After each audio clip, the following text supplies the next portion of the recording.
Alright, what's up guys? This is Crypto Clutch here. I have a lot of videos in the backlog. Whether I release them or not, I don't know. But I just want to keep making videos.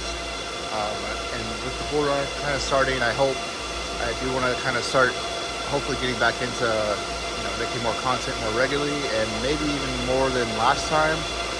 Just trying to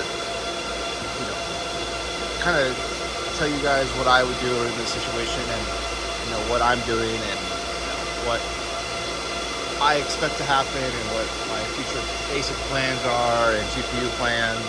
So I have a lot of them, and I'm going to try and get a better setup because currently I'm just recording on my iPhone, and I don't like how jerky I can be, which I'm sorry. But I'm going to try and improve some video quality and better microphone and just kind of not be like a better YouTuber. Well, just try to be a better YouTuber than what I have been. Very inconsistent and just kind of varying quality on the YouTube stuff. But I did kind of want to show you guys what I did yesterday. So I got 6 more KS3Ms in, kind of going all in on Kaspa. I think it's going to hit hopefully several dollars per coin this run. We'll see. It's been going up a ton. Even the forks have been going up a ton. And you probably notice something else different if I do end up posting the other videos I have in the backlog. But I did swap out the fans. So I swapped out the fan guards to be black because the old ones, which I have up here still, you can kind of see that they were starting to rust a little bit. I mean, some of them were fine, but others, the front ones were starting to rust pretty bad. And I have thousands of these fan guards just laying around, and they look better in my opinion. I like the black ones. I was trying to get some red and blue ones, and maybe even green ones made, but China currently doesn't make them, so I'd have to kind of powder coat them myself. It'd be probably too expensive to be really worth it. They would look really cool though. But I had these black ones. These shouldn't rust as bad as the other ones. At least I hope not. But yeah, I got ASICs. Now I do have a couple issues with some of these ASICs. I know this one and this one are having one hash board each are having issues. And I think the one down there on the end, you can see it's flashing red. I believe that one is starting to have issues. I probably just need to, I know for a fact this one right here has one chip that's hitting 150C. So I need to either try and repaste it. I've opened this thing up several times already. I need to try and figure out exactly which chip it is and just put a ton of thermal paste on there, or I don't know, maybe it's just a bad chip. I need to ship it off iServer. But what I'm planning on doing either today or sometime soon, like this week or something, I'm going to condense all the bad hash boards into this one unit. That way, if I can't get them fixed, I ship off this one unit to iServer, and it'll have 3 different hash boards that were messed up in one unit. I also got another post-it one, so this one is the same guy as over here. So 2 up there, both of those 2. So all 3 of his are no issues. And I did sell one of mine to one of my new clients that we're potentially looking at building out a much bigger farm or cheaper power. He has one of these ASICs that I originally bought. So if I had bought just 6 without selling one, I would have had 13 KS3Ms, but currently I'm at 12, which mine is basically 1 because the hash boards are broken. But honestly, that's less than a 10% failure rate. I know some people have been talking about how bad iServer is, but 10% failure rate, it's not uncommon in the industry, especially when they're using terrible paste. So I actually just got in, trying not to dox myself, but I'm probably too late. So I originally got these 8-gram tubes, MX6, but Amazon and eBay were out of it, or they were charging like 20 or 30 bucks a piece for this, and these were like $6. So this is what I paid originally for the 8 grams, which was $12 or $11 or something. So yeah, the MX6 8-gram tubes were all out. It does take a lot more of this than the Hydronaut, I think. Like it takes basically 2 tubes of this per passport. I mean, if you could try and get away with a little less, but if it was me and you're gonna buy one of these, I would buy at least 4, maybe even 5 tubes of 4 grams and like 2 or 3 8-gram ones, just to do one ASIC. So it is about a $20 to $30 investment into your miner. Well, actually, it'd be about $15 to $20 investment into your miner, but $15 to $20 or whatever, that's a lot cheaper than having to send this off for a month to get it back. And so I mean, a month missed profits on a whole KS3M, that's currently it's about $40 a day for 10-cent kilowatt people.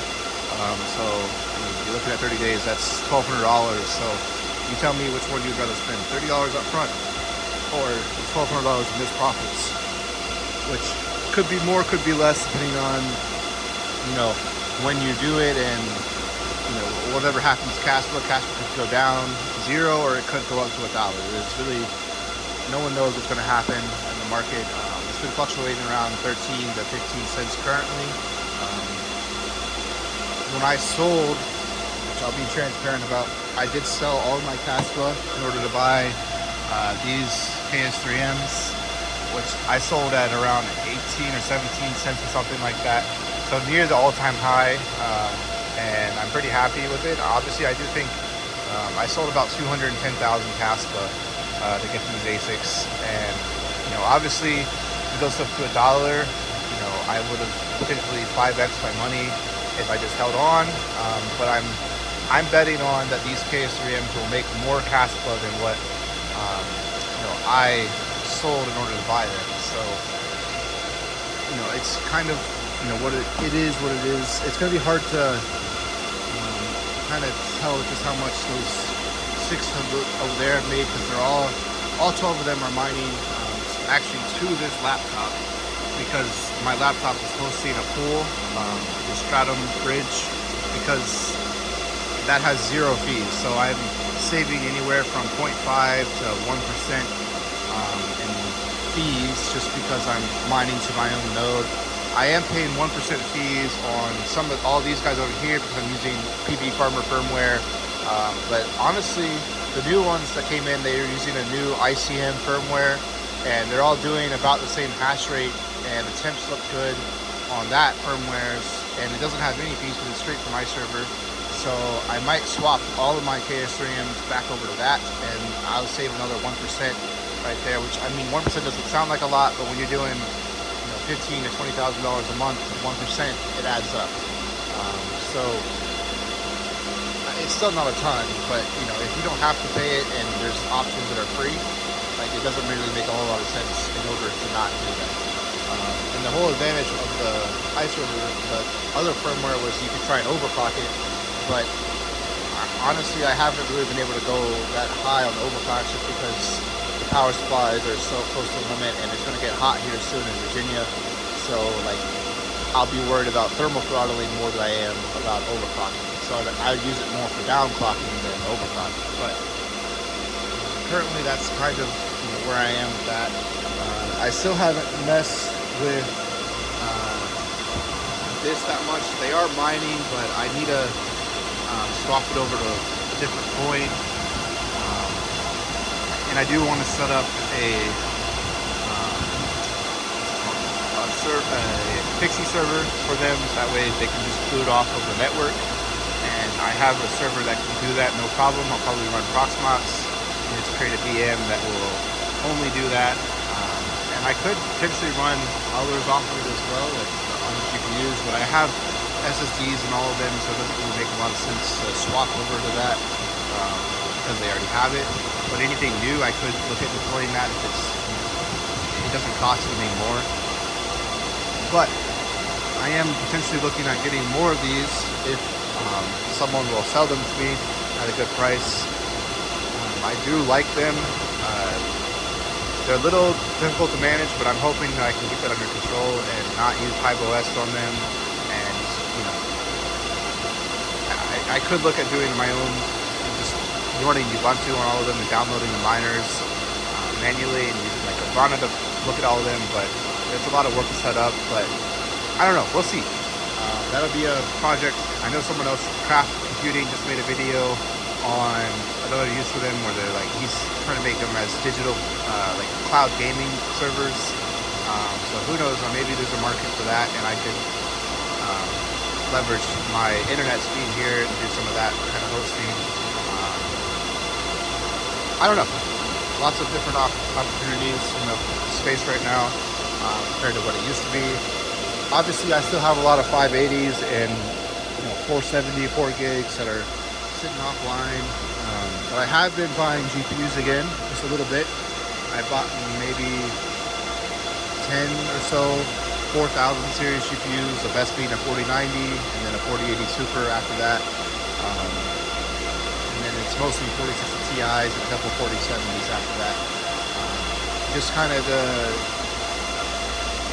I want to keep some GPUs around.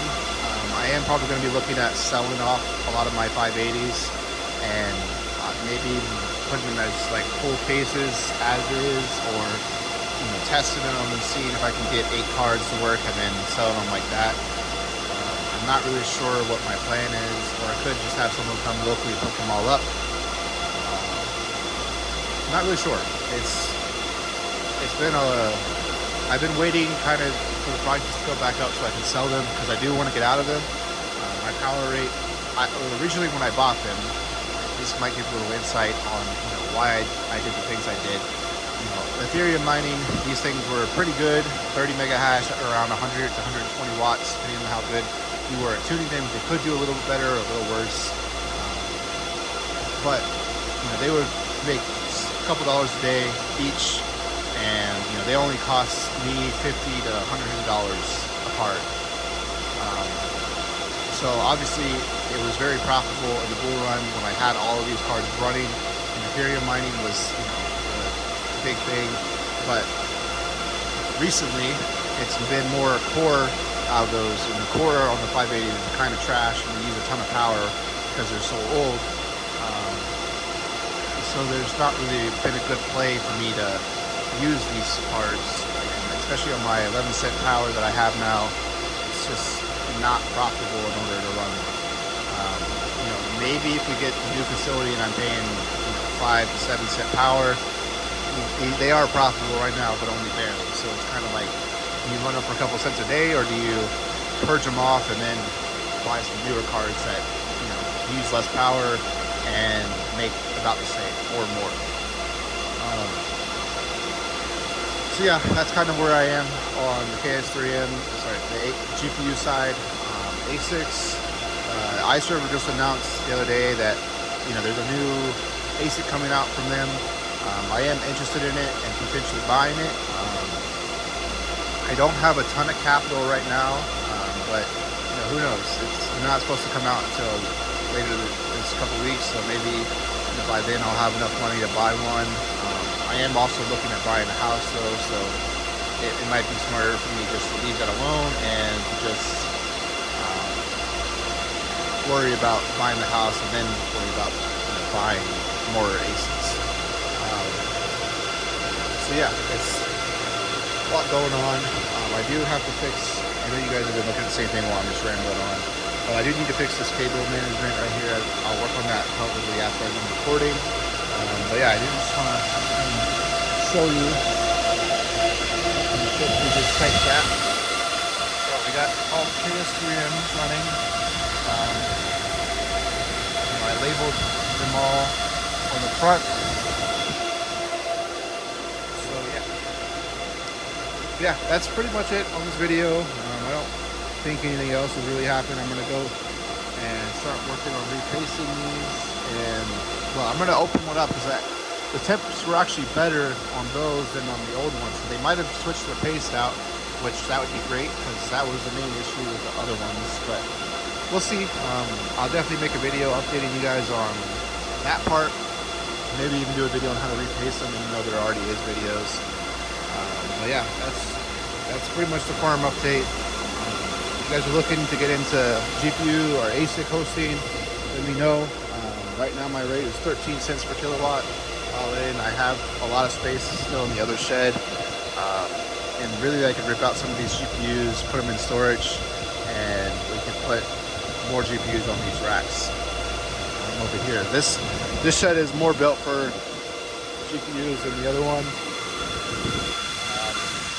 I am potentially going to swap out all my KS3M, put them in the other shed, and build a hot aisle, cold aisle over there. That way, you know, if it gets too hot in the summer, that will definitely help a lot on the KS3Ms and any ASICs that I'm hosting at that point. So yeah, if you guys like this video, leave a comment down below. Definitely drop a like. It really helps out the channel. I got a lot of stuff to still do in here, but it's been slow progress. But I've been over here working a lot more than I have in the last year. So I'm really trying to kind of improve things around here. I'm trying to clean up and kind of get rid of a lot of the stuff that I'm not going to ever use, and just kind of prep for this bull run and, you know, hopefully gear up to fix my mistakes from last time. So yeah, that's Victor Clutch signing out.